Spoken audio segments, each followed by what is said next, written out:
Yo la team, j'espère que vous allez bien. Aujourd'hui, nous allons aborder un sujet ultra intéressant, les 10 sports les plus difficiles au monde, les plus intenses.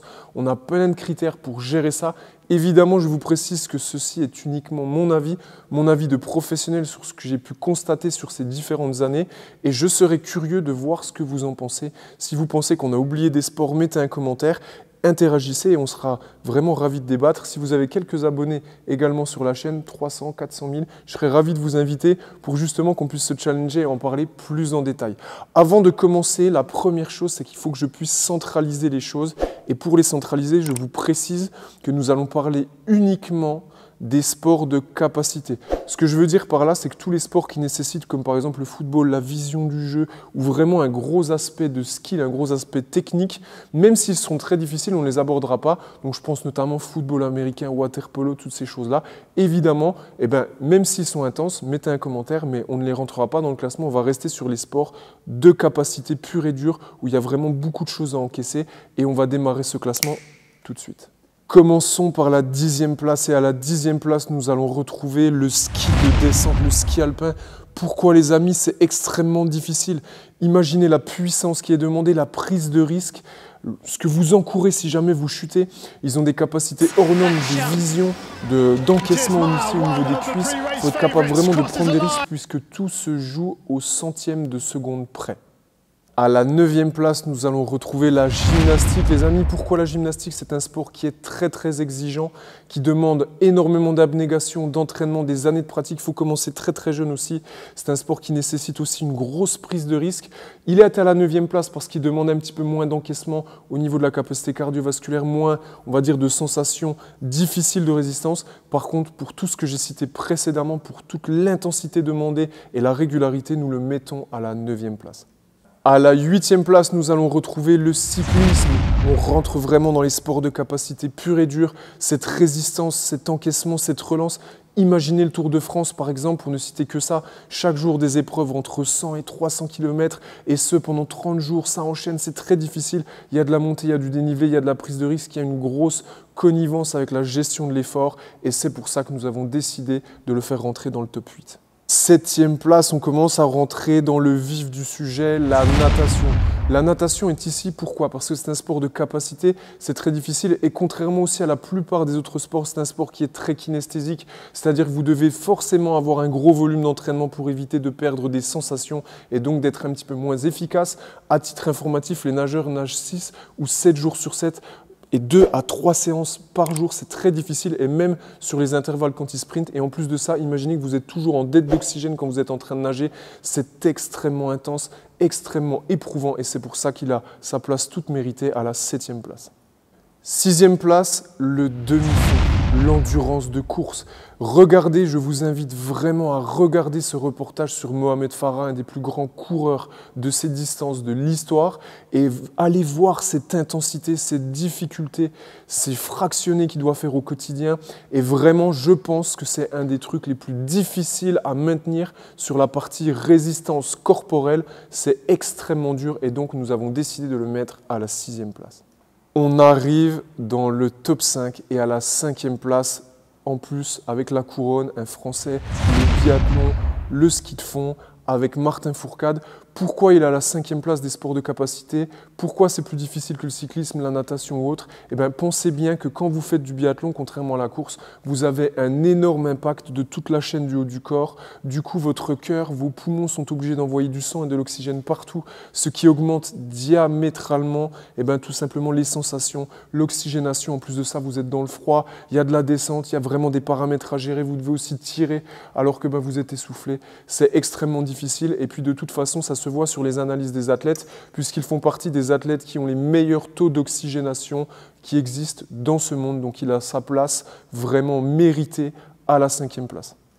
À la 4e place, ce n'est pas uniquement un sport de capacité et il a sa place ici puisqu'il y a énormément de contraintes qui sont rajoutées, de douleurs, d'abnégation quotidienne, de gestion contre les blessures. Nous allons mettre sur ce palier la boxe anglaise Évidemment, les sports comme la boxe thaï, le K1 ou ce genre de sport peuvent avoir leur place, mais nous avons décidé tout simplement de nommer la boxe anglaise parce que c'est appelé le noble art et c'est très important de le mettre. Donc c'est un sport, il y a quand même 12 rounds, c'est très intense, il faut avoir une très grosse capacité cardiovasculaire, être capable d'avoir une très grosse résistance dans le haut du corps, il faut être agile et évidemment il faut résister aux coups et c'est très difficile. Et donc vraiment la 4e place des sports les plus durs au monde, c'est une très belle place.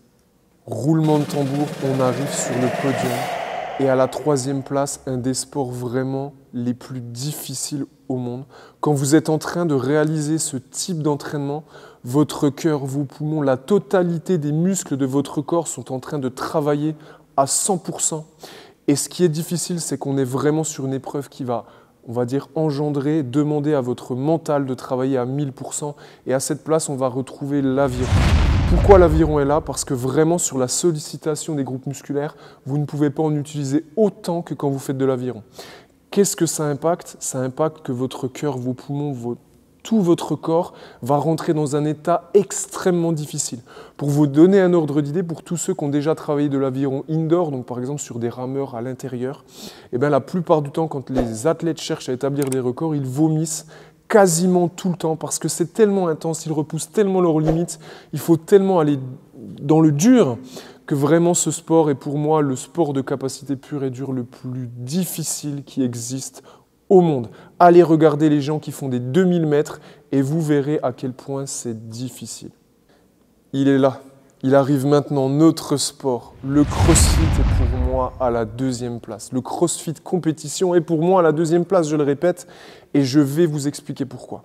Si vous avez déjà fait un entraînement de crossfit, vous avez pu comprendre la dynamique intensive, la dynamique mentale, à quel point vous devez aller chercher cette petite zone noire où vous allez littéralement chercher à la limite de l'arrêt cardiaque pour finir premier quand vous êtes vraiment sur le podium. Littéralement, c'est ça que vous devez chercher. Pourquoi aujourd'hui dans les sports de capacité, il prend la 2e place? Parce qu'il y a une dominante en crossfit que vous ne retrouverez pas dans les autres sports, c'est cette dominante de l'imprévu, le constamment varié à haute intensité. Ça veut dire concrètement que vous devez maîtriser un maximum de spectre. Ça veut dire concrètement que vous allez avoir toujours des courbatures et très peu d'accoutumance par rapport à un effort qui reviendrait constamment comme l'aviron. Ça veut dire que vous devez être prêt à toujours avoir quelque chose de nouveau. Votre corps sera toujours courbaturé. Vous allez toujours être dans cette dominante ultra difficile. Et c'est pour ça qu'à très haut niveau, le crossfit est l'un des sports les plus difficiles qui soit, puisque vous devez repousser vos limites à chacun de vos entraînements. Le sport le plus dur au monde, sans équivoque selon moi, c'est le MMA, Mixed Martial Art. Il va rassembler tous les sports de combat en un seul sport, mais l'objectif pour vous, c'est d'être le plus polyvalent, le plus complet, le plus adaptable possible en fonction de votre adversaire. Déjà sur ce point, on est d'accord, c'est extrêmement difficile puisque vous allez prendre ce qu'il se fait de mieux dans chacun des éléments des différents sports de combat. Ensuite, le format du MMA professionnel est extrêmement difficile puisqu'on est sur des rounds de 5 minutes. C'est une vie entière quand vous êtes sur le ring contre quelqu'un qui veut tout simplement vous mettre KO. Donc on est au maximum des paramètres des sports de combat, on est au maximum de ce qu'on peut tolérer en termes de capacité cardiovasculaire puisque imaginez que chacun de vos coups, chacun de vos mouvements va être fait avec le plus de vélocité possible parce que vous avez des petits gants contrairement au sport type boxe anglaise, K1 ou autre. Donc si vous ne pouvez pas vous permettre de prendre des coups. En plus de ça, la dynamique corporelle, ce que vous devez assumer, ce qui vous tombe dessus, est vraiment extrêmement difficile. En plus de ça, comme les autres sports de combat, il y a des cuts à faire, vous devez respecter des catégories de poids et c'est très difficile pour les athlètes d'arriver, je parle bien encore une fois des meilleurs, mais d'arriver le jour J au maximum de ses capacités. Vraiment, sans équivoque, c'est le sport le plus dur au monde. Pour vous donner un ordre d'idée, en préparation physique générale, ils pratiquent pour la plupart du crossfit et une partie des sports que nous avons pu citer avant. Donc vraiment, le MMA est sans équivoque le sport le plus difficile au monde, c'est le sport des gladiateurs modernes. Pour conclure, c'était vraiment les gladiateurs des temps modernes qui font le sport le plus dur au monde. Si vous avez un sport venu d'ailleurs ou quelque chose, mettez-le en commentaire. Bien évidemment, j'ai vu le reportage sur Netflix avec tous les sports les plus barrés qui existent. La course, on doit attraper le fromage là en bas de la pente, ou vraiment les sports de combat italiens, un petit peu des hooligans. Je vous précise qu'on parle des sports populaires, on parle des sports qui sont, on va dire, communs et que tout le monde connaît, où il y a des vraies fédérations, où il y a un vrai travail derrière. Évidemment, si vous avez un classement qui vous paraît mieux que le mien, mettez-le en commentaire, je serai ravi de débattre avec vous sur le sujet. En attendant, mes amis, gardez la pêche, abonnez-vous, partagez et venez kiffer avec nous, le tout en force. À plus la team.